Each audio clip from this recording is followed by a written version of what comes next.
Why federal government should employ Niger Delta militants to fight Boko people. This might look funny at first, but as funny as it is one of the best approaches. If Nigerian soldiers cannot effectively combat Boko people, the government should employ the service of Niger Delta militants to battle the insurgency. We all know what actually brought about the rise of Niger Delta militants, even though they have gone underground oil, but all of that is bygone now. People will be confused as to why this kind of proposal is being articulated. Some might even believe that the Boko people insurgency is bigger and more dreadful than the Niger Delta militants. Why this may be true, all battle is not about how large the army is, but sometimes how smart. You can always refer to war achieves to brush up your knowledge on this. The Niger Delta militants can be recruited as special forces. These guys fought for a reason, not a baseless one, though. Back in 2015, the Nigerian government hired mercenaries both from America and South Africa to battle the insurgency, but this could not complete their mission due to the termination of the mission. Over 1,700 people have been killed by the group ever since Buhari mounted the seat of power.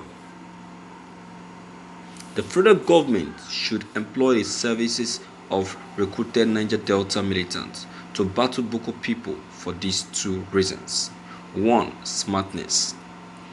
Just like I mentioned before, the largeness of an army has little to do with their capability of winning a war.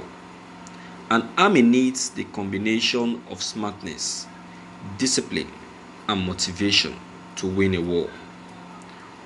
We all know that these guys from Nigerian or from Niger Delta are way smart. Their way of fighting was so sophisticated that the Nigerian army often had to use extreme measures to battle them. These guys may not be accurately and independently equipped, but their smartness has a little to play in the way they defeat the Nigerian soldiers in some battles. These guys, if recruited, will be compared to the United States Special Forces. The government can utilize the smartness of those guys. Believe me, they will do a great job if given a chance. 2. Motivation. What drives a man matters a lot. Many of our soldiers have no choice. They have no motivation whatsoever. If you ask many of them why they fight, you will be surprised with their responses. Many of them are only doing the job for salary's sake. Motivation matters a lot in a battle. When soldiers are motivated, they fight invisibly. What was the motivating force of the Niger Delta militants when they were still active in battle? Injustice. These men were purely fighting to get injustice, to get justice for their region. This is the same injustice that is being meted out by the Boko people fighters on innocent people. A Niger Delta man will definitely not turn his eyes away from injustice. This is more reason they remain the right to force to execute this highly sophisticated and sensitive project. There might be a lot of questions running across your mind right now.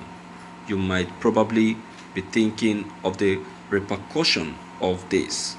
Believe me, I have thought about it too. Questions runs across my mind.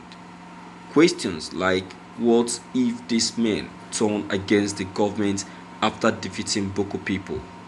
This is small reasons the government must recruit them into a national recognized force. Perhaps they should be regarded as the Nigerian Elite Force (NEF). Their job would be to battle deadly and sophisticated terrorist group. If these guys are given a chance, these guys will deliver. Or what do you think? Thank you for listening to this news. Well, you've spoken well. Yes, no doubts in what you've just said, my good writer. The Niger Deltas are good force and they are very smart, as you said. But I want to tell you this, that the Nigerian army, the reason why the Boko people have not been defeated is not the cause of the Nigerian army. The cause is from the federal government. The cabals, the sponsors, the founders, and the people sponsoring the Boko people are in this administration. They are in this government. These people are the ones handicapping the Nigerian army. They are the patrons of these Boko people. They are the top men controlling this administration, controlling the Nigerian government.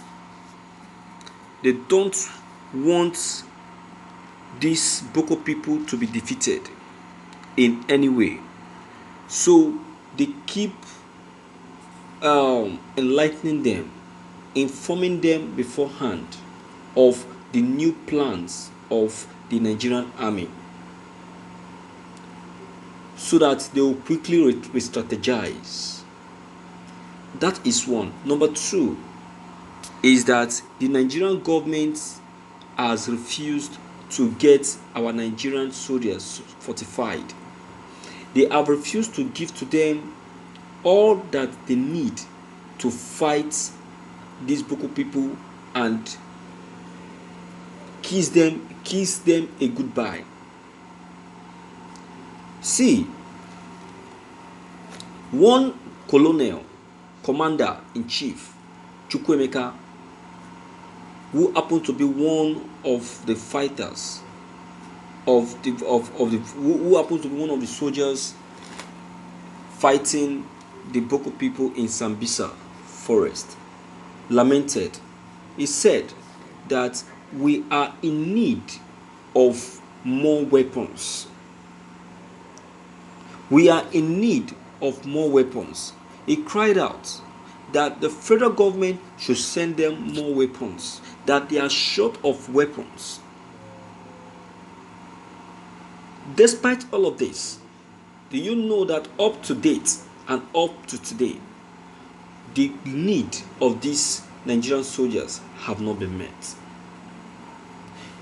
Nigerian soldiers, over 370 of them have resigned. Why? Because of lack of proper taken care of, and also not meeting up with their needs. How can you allow these soldiers to go to a war without a weapon, leaving them empty-handed, giving them belated weapons that are not sophisticated enough and fit enough to fight these people? My viewers, let's tell ourselves the truth. our Nigerian government at the cause. So please, you really need to comment to this matter, because your comments concerning this are very, very important. Don't hesitate to leave them behind. Click on the subscription button as well as bell button to get updated whenever we upload any new videos. Thank you.